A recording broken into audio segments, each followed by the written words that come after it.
বাবা তুমি কি খাচ্ছ জন্মদিনে? এই যে তুমি কি খাচ্ছ? হ্যাঁ ওটা পছন্দ হয়েছে, ওটা পছন্দ হয়েছে। হ্যাঁ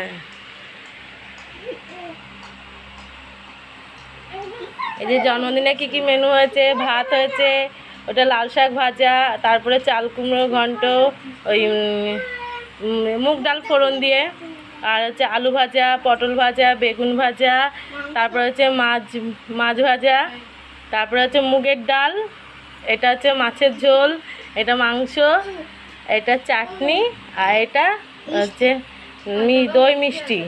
কারণ হ্যাঁ আমাদের তো হচ্ছে পায়েস দেয় না তো।